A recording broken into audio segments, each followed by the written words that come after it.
Hey guys, I'm back with another 200 Zoom Play and Explain. Sadly, this is gonna be the last video for the month because next 2 weeks there is a live event here in Austria which I'm going to play. But without further ado, let's jump right into the action.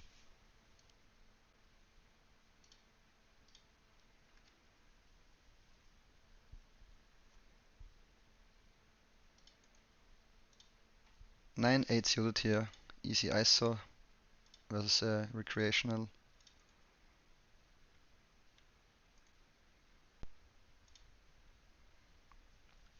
Here I just c-bet basically everything.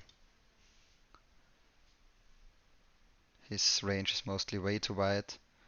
And I think when the queen pairs, I prefer to check back with no equity here and bluff the river then, if he lets me. Versus 2x open, we have to defend this. And versus his small lead here, I end up folding. Start with a call on table 1. Probably calling turn as well.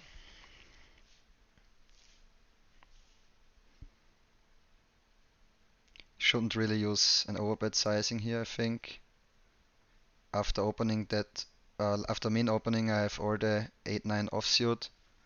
So I'm making a lot of straights here. Mostly you then wanna use 75 in theory. Let's see if he does that. Then obviously our hand is an easy call.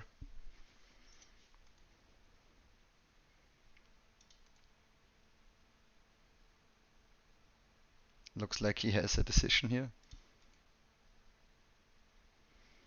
Now once he check backs, I think my hand strong enough to block bet. He has still a lot of lower pairs which he can bluff catch with. And here versus an unknown recreational, I just size up a bit with my free bet. Mostly don't really look at sizings and overcall versus free bet, so makes sense to size up with strong hands. And I start with a small c-bet here.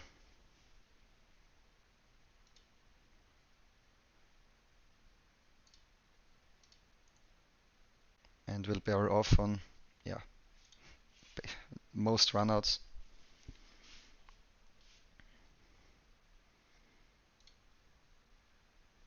So just big sizing on turn and then shove river.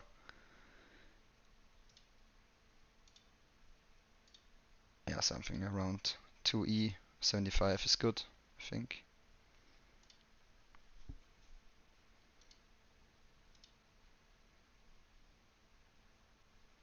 When he shoves with an easy core. Now on the 4-card straight, let's see what he does. Fish like to donk shove their value then. But yeah, probably end up calling anyways, unblocking the clubs. And yeah, as said, he's an unknown fish and can just turn random pairs maybe into bluff as well, where he thinks that he has no showdown and that I fold too much maybe. I mean, it's not great to call off here, but yeah, I won't find a fold here. And yeah, as said, random club combinations.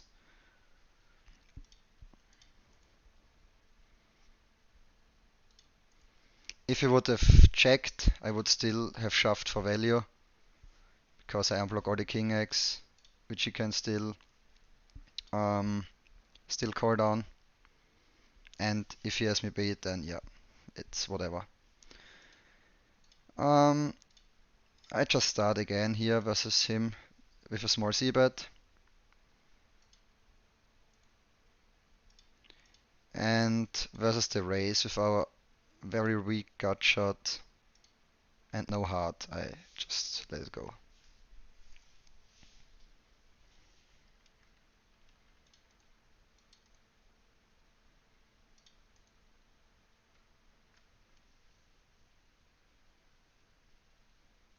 As I always say, you can or you should make notes on such plays.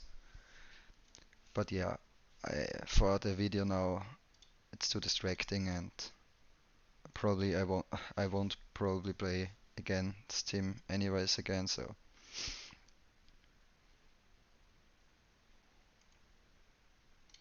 another aces, another stack hopefully.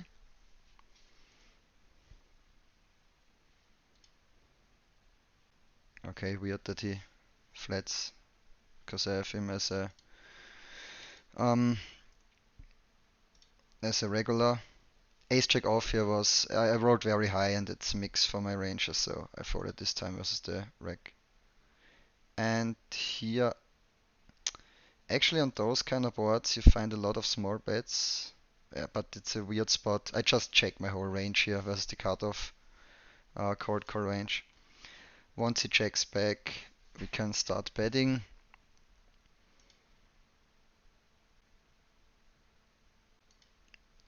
I think you can even overbet here, or at least I will do so.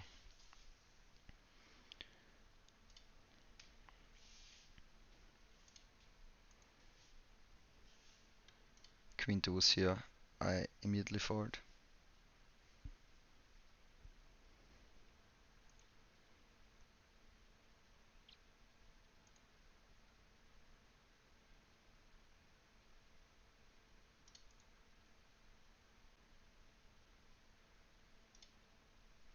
Here again, ace 7 suited, I don't know the recreational yet, so I fold for now. And here I freebet my jacks. In lower rake environments I would also mix in cores with jacks here. So let's see what this guy, 4-bet shove aces, okay.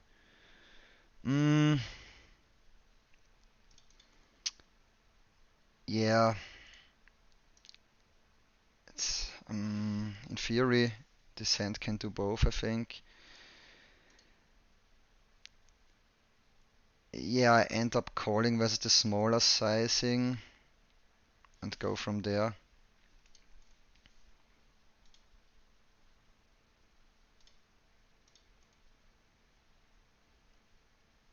Not a great flop.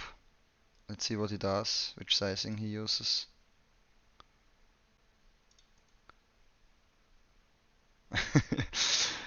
I mean, is this guy even a reg? I'm not sure anymore, honestly, but yeah, we end up folding for sure. I mean, I think I can, yeah, I think I can downgrade him. Because this one time he also 4-bet shoved aces, small blind versus big blind. Yeah, I was very confused. I had tens. I mean, he got my stack, but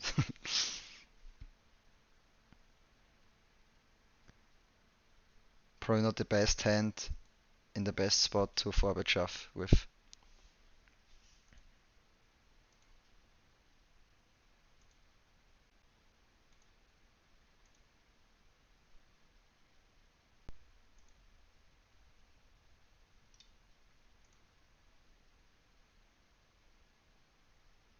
Okay, another spot versus him. We are very deep here. So yeah, I just click core. Ooh, this could get interesting. Here we 3-bet ace queen suited. Let's hope for ace king. Yeah, as said, don't really know this guy. I just end up raising anyways.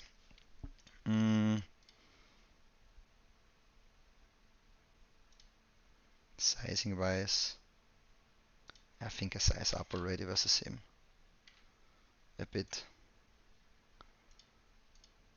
And let's hope that he doesn't have aces. This would obviously be a disaster for us.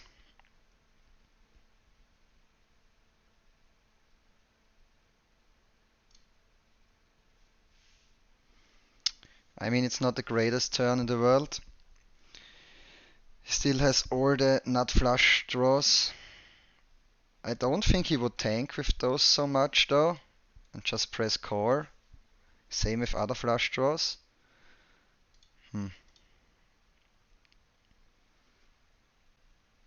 Yeah,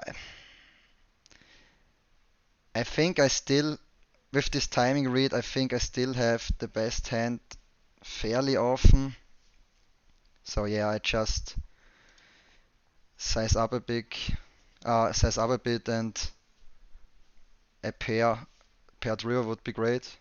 But yeah, I also take the the pot on turn already. Fine with that.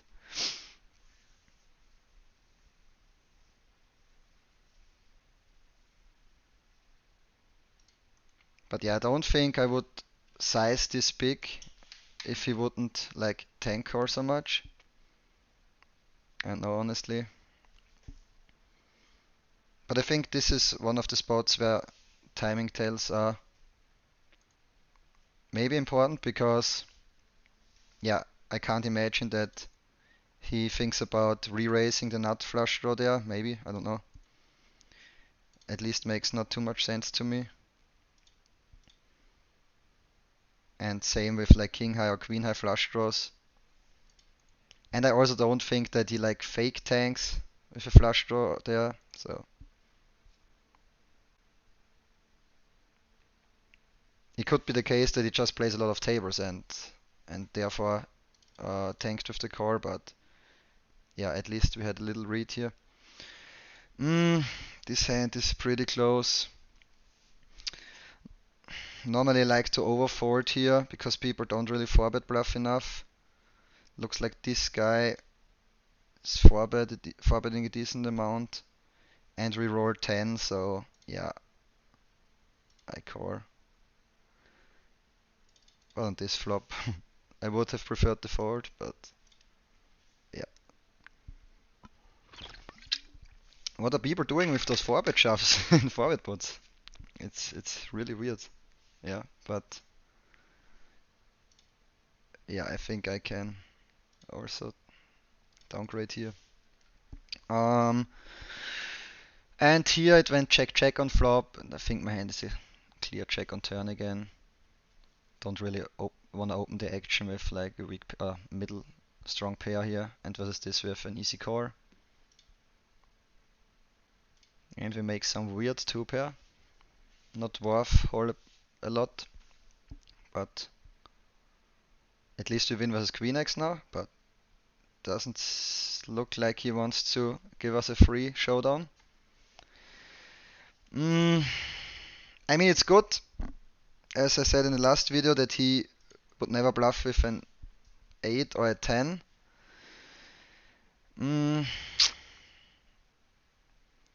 Yeah, it's just a bluff catching hand.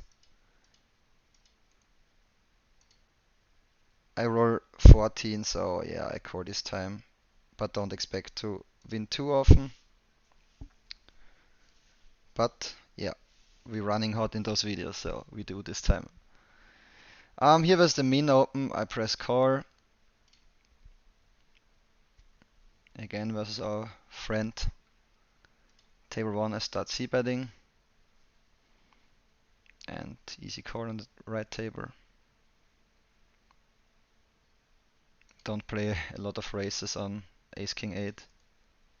You don't have a lot of value. You never have ace king. Pocket 8s is also a high frequency free bet. Jack 10 off here versus CG.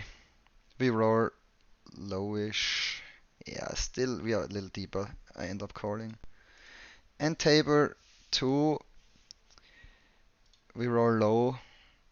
So I click call, but yeah, already not great. Table 1, he starts with a check. We do the same thing.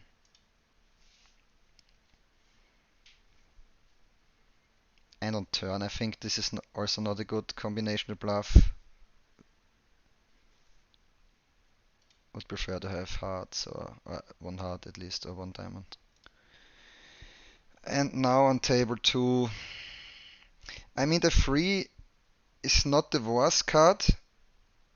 We block, yeah, but I don't think he would bet ace 3 here on turn like this. Table 1 we fold.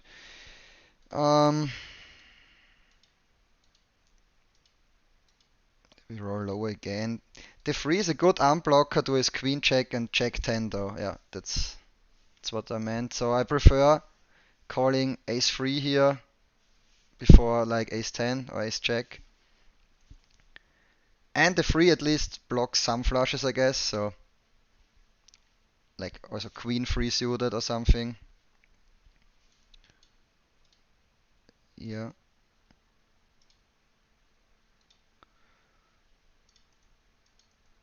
I mean, you don't have to expect to win too often here, but again, we did in this video, so nice, it's nice. Table 1 here, I don't know the opponent really. Most people don't 3-bet enough. Yeah, but without... I want to have some reads first that this guy is also not 3-betting enough, then I can open wider, even up to opening range.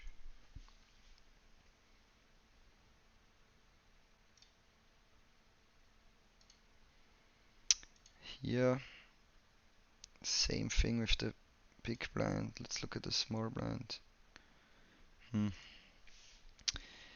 Yeah, I end up opening because same reason as last time. Don't think the big blind is 3-betting enough. And I start with a small c-bet, as always.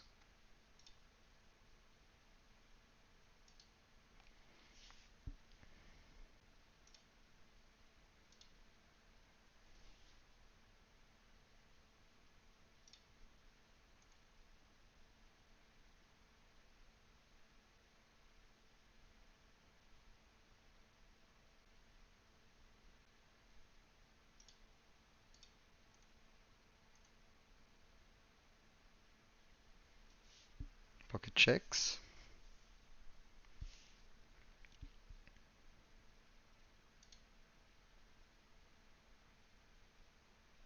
Everyone tanking while we are making a video. Not the best timing.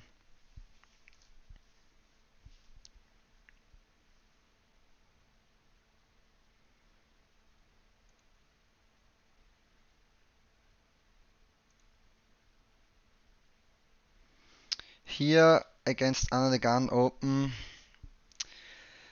we are deeper and we roll low. I think this hand can do whatever, but yeah, when you flop trips again, you prefer calling. Versus the check back. Let's look at this guy. Not c-betting a lot. But we roll low. I think my hand is a mix on turn. Yeah, I mean, it's for sure a mix on turn. So. And once you wanna, when you probe on this kind of board, you wanna probe big. Because I mean, you don't wanna probe a hand like pocket eights now, for example, or even at 10, you don't really wanna probe. You just check. So once you probe, you're already saying that you have a very strong king or basically a 6. 7-6 suited here. In this rake structure, I think it's mostly a fold on cutoff. Again, when you see some recreationals in the blinds, you can definitely open it. Or if you have like a very tight button player, you can also open it. Make sure to always have a look at the table. That's why it's also great to have those labels. So you immediately see which opponents you're playing against.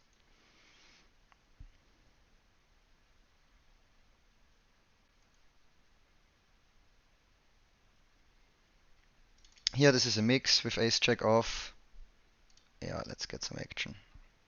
Let's say we roll low.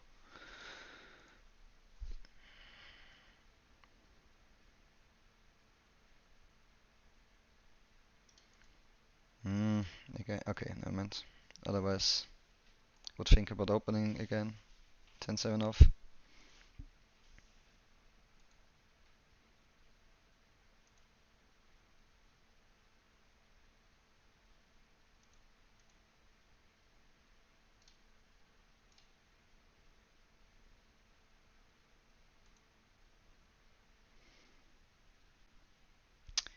Would be nice if we could get into some more interesting spots before we end up.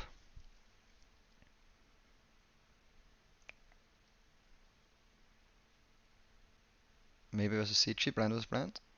Okay, let's find out top pair. It's a good start.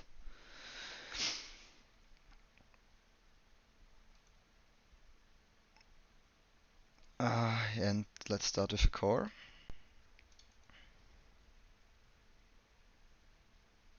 Turn, he shouldn't go too big sizing wise. Half pot is good, I think. And I call again.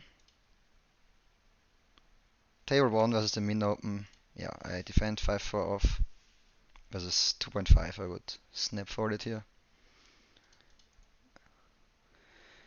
And without the club, we can fold this hand here. We have obviously many strong hands here as well. So yeah, I don't have to call down every pair. And here 6-4. Yeah, let's see if this guy free bets a lot.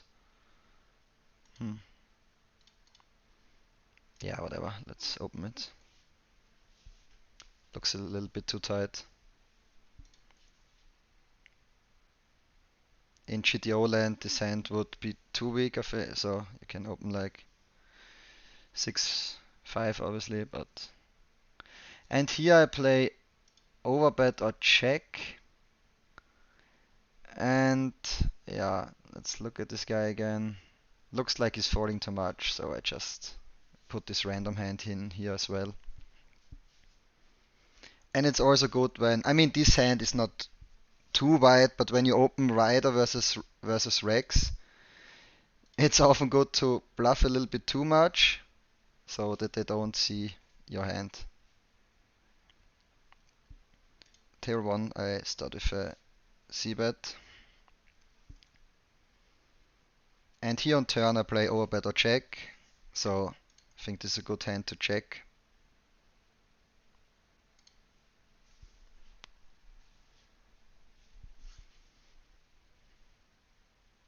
Also important to get some top pairs into your checking range so that the range is not too weak.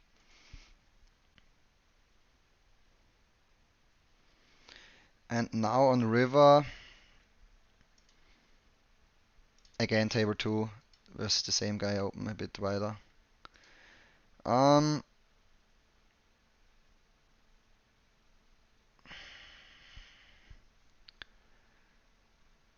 I think, I mean that he should. Mm.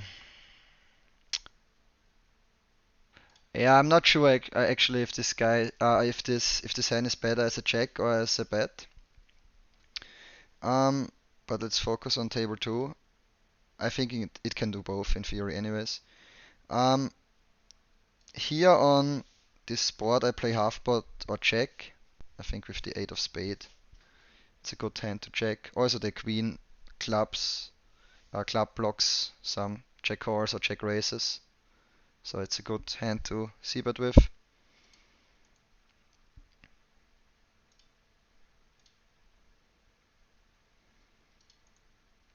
On the check turn, some new straights getting there. I think that's why I play 75 for check and value bet like still most of my check X.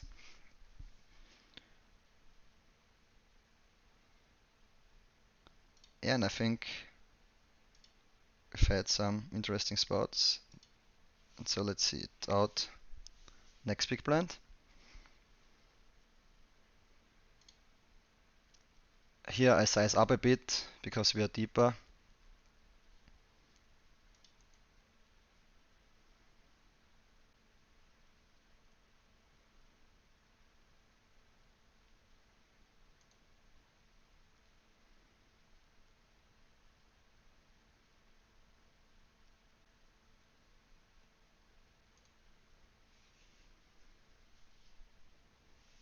Let's see if we get one more hand.